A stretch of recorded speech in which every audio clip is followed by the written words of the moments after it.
Hi, welcome back to our series on Team Ministry, and I'm here with Al Wood, a tremendous man of God, and his life has inspired me. As a matter of fact, Al, I remember we coached together when you were the coach of Comedia's School of Creative Leadership, and that was really an enjoyable number of seasons where we did this together.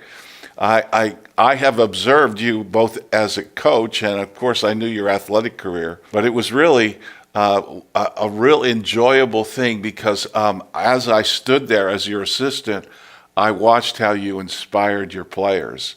And I could see that some of the things that we talked about in the first session, you were actually modeling to the students.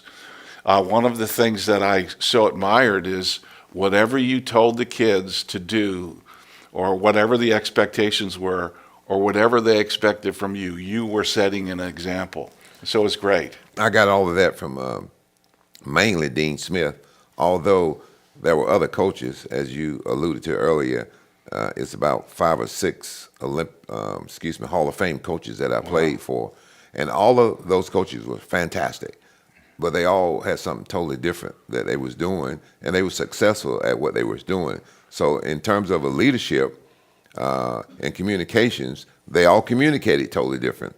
There was some who had foul language, their mouth was terrible, and there was some who was straight-laced. They didn't say a 4-letter word at all. I mean, they were fantastic. So it's just some felt that they had to communicate a certain way to certain people. So again, that goes back to communication. There's some people that you can't be too firm with. If you get to be too firm with them, then they can crumble. But then there's some who can take a whole lot. Well, that's a pastoral gift, isn't it? I mean, really knowing how to say certain things to certain people at certain times. And when we get into this communication, we'll talk a little bit about that, a little bit more about that. But I want to pick up on what you said about some coaches coaching and the way they communicated with the foul language. Certain things that are presented to us in life, we learn both things to do and not to do. And so when somebody's doing or coaching like that, it can be instruction for you what not to do. And so in life, in church life, in business life, we're running into a whole variety of people, many of whom are not real admirable, or they live a life that's somewhat questionable. But there's also lessons in that where you're learning what not to do. I don't know if you've had any reflection on that. Well, I think that you watch other people in your position, such as myself. In the game of basketball, I played small forward. So as a small forward, it would be very beneficial to me to watch the other great small forwards that was in college and that was in professional basketball at the same time to see what are they doing, especially those who was the same size as myself. Yeah. Because a guy who's 6'9", who's playing small forward, he's a little different than a guy who's 6'6", playing small forward. So again, part of that is that a coach, a great leader, will take you into the film room and put you up on the video and you both watch what you're doing, and then he can tell you what he think and what you should be doing. You know, Al, you did coach my son Michael, who went on to play college basketball at D1 school. And he wasn't getting the playing time that I thought he should. I mean, he was a really good player. And of course, when you go to the college games, you get complimentary tickets, and you're sitting right in the vicinity of the team where the team is sitting. And I watched his coach, and his coach couldn't complete a sentence without a 4-letter word. Right. And based upon his dissatisfaction of not having playing time, I began to feel like the Lord was telling me something to tell him.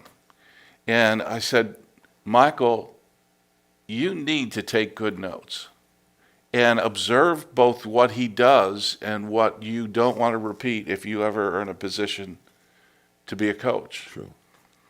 And so you can learn an awful lot from negative experiences and people that are doing things that are certainly not admirable.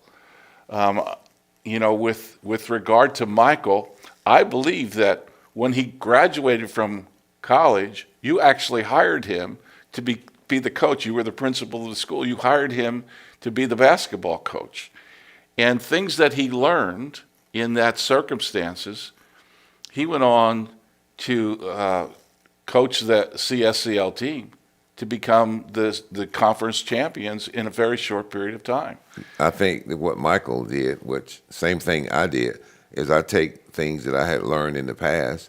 Michael did the same thing. Some things that he learned from me, some things that he learned from his teammates in college, and some things that he learned from his coach in college. So eventually, you want to be your own man, and you want to be able to do the things that you feel that God has put in your heart.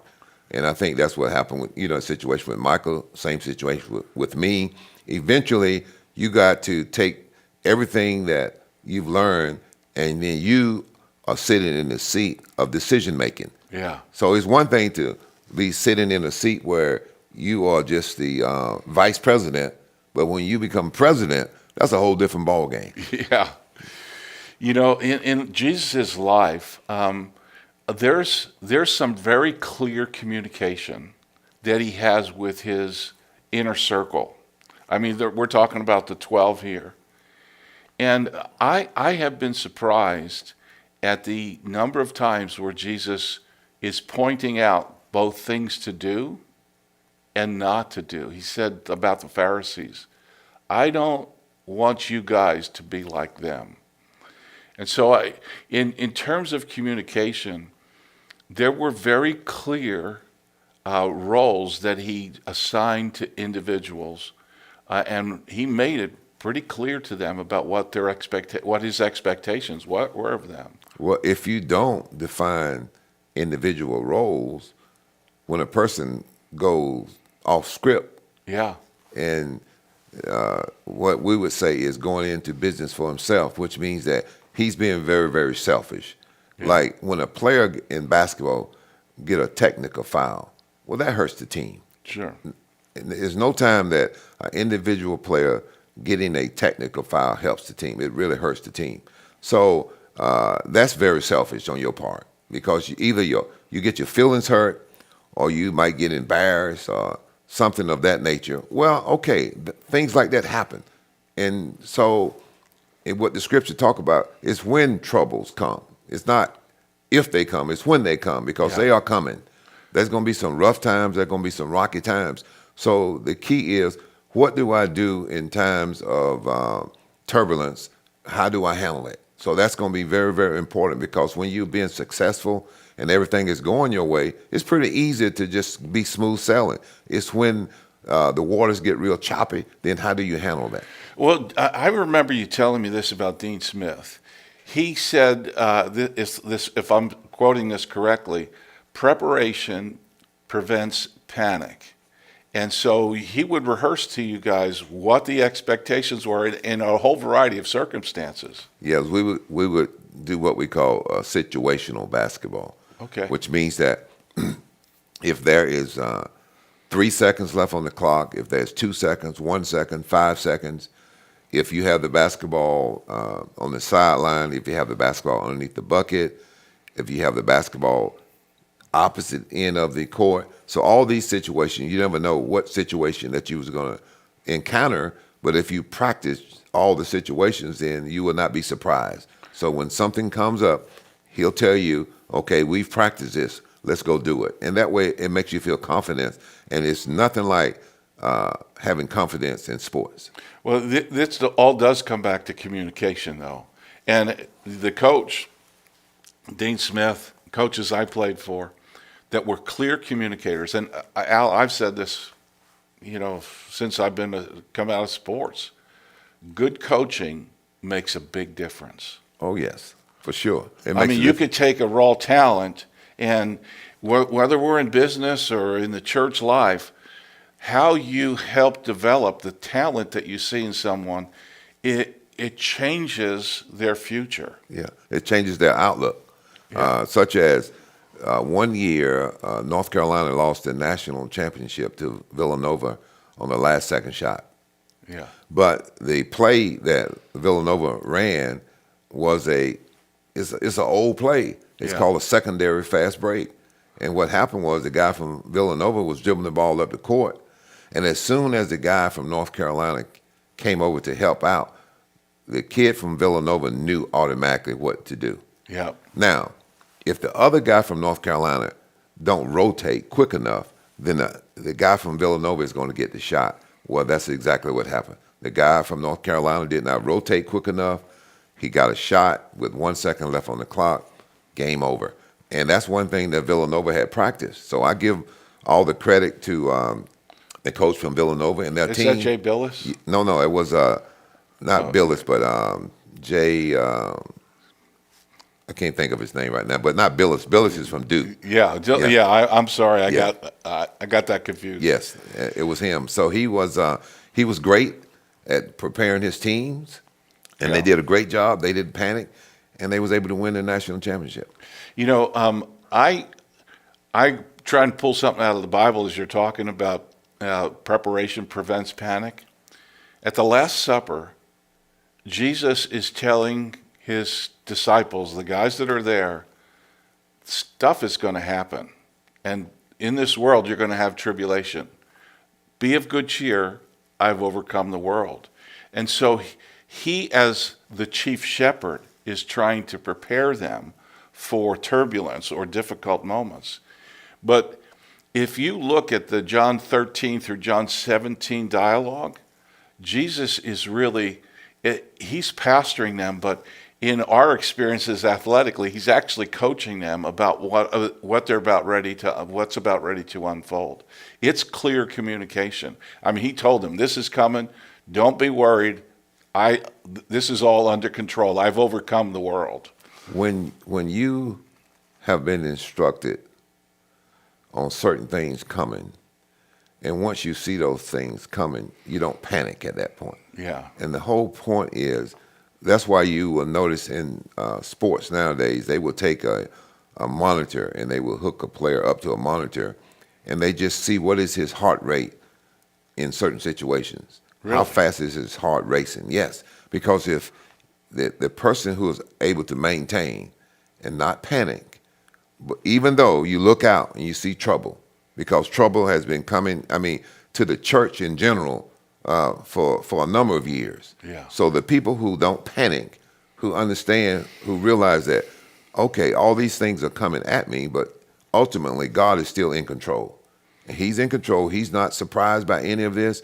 He sees it. So what we got to do is try to be as in tune to what he's saying to us so that we will not panic. Wow. Yeah, this idea, this thought of communication. In the last session, I said this about Ted Engstrom, who's the director of World Vision, or was the director of World Vision. He said, good communication is the glue that holds an organization together. And honestly, standing back from what I've observed when Dean Smith was coaching, it was pretty clear that everybody knew what was expected of them, and they weren't fighting roles. And the illustration that you gave about this guy thinking that he's a good three-point shooter when he's not, the way my college coach would communicate it to me, he said, you don't want to do that because you hurt the ball club. And, you know, there are certain conduct or certain things that I feel can be complementary to the team, and certain things that will really undermine the overall success of a team. Well, a great coach also, and I think that the coach from the San Antonio Spurs, he just retired as coach. Greg Popovich. Yeah, he was an excellent coach. I remember the year that San Antonio played against the Cleveland Cavaliers for the NBA championship. And at that time, LeBron James he was young, but he still would be considered probably one of the top 10 players in the NBA at that time.